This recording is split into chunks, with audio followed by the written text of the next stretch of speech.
Welcome to a slightly chilly Early Years Weekly number 10. Is that a cup of tea? Yeah? Oh my god, have you seen that, Tony? It's fun. Not how to make a cup of tea. Don't drink milk. Save the planet. Is it whiskey? Yeah.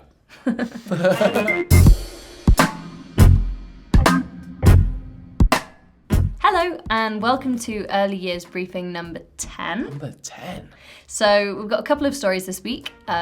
First of all, regarding the shocking number of setting closures. So it started all with Shadow Early Years Minister Tracy Brabin asking Ofsted to reveal some figures about the amount of provider closures. And this week, Amanda Spielman revealed that over the last couple of years, it's been an average of 500 providers a month. And having looked at the figures, it generally is the case that it's about 1 in 3 of these are nurseries and preschools, and then the other 2/3 are childminders. And the second question is on sort of closures of children's centres, and it was revealed that since 2010, 1 in 6 children's centres have closed, which is a huge number. Huge number. It's gone down from, I think, 3,620 in 2010 to 3,050 in 2019. I think one of the things about these figures is, of course, there's a general election coming up, and it's obvious electioneering from Labour. They're trying to essentially get some good material to try and argue their case when it comes to early years funding. But there's definitely, these are pretty scary figures. When you start thinking about 500 closing down a month, that is the kind of number where you think, is this a sustainable sector these days?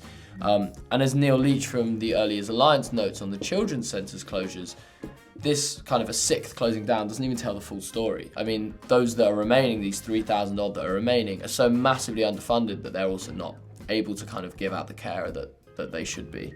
And presumably also so oversubscribed because from the closures, like, you know, those children have to go somewhere, right? So they're under so much pressure.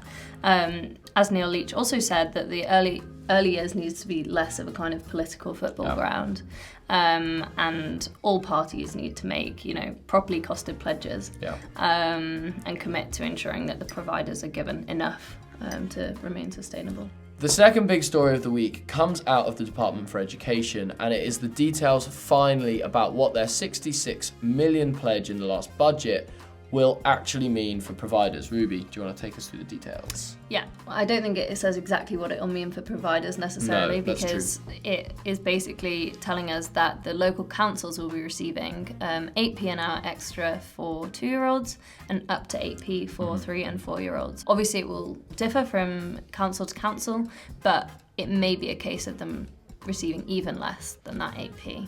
And that 8p alone is, as we know, not enough. No person's business is going to be changed by this 8p rise, and especially when it could be less than that. We'll find out in the next year sometime exactly how much the local councils are going to be handing down. But if you want to have a look at what has changed for your local council, we'll put the link in the description below. These will come out in the new financial year, so that'll be from May 2020. So, how about some more upbeat news? I'm sure we've got something. Yes. So, I thought we could do with finishing up with some nice positive news to end off what has been a slightly disappointing week of news for the early years.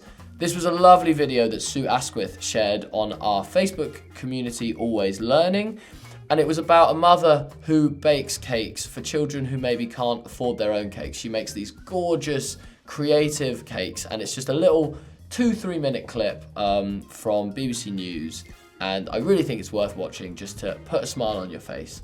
So that's it for this week. Thank you very much for watching. We'd love to get a conversation going about these topics we bring up in these weekly videos, so if you've got any ideas or anything to say, please leave a comment under the video, and yeah, we'll see you next time.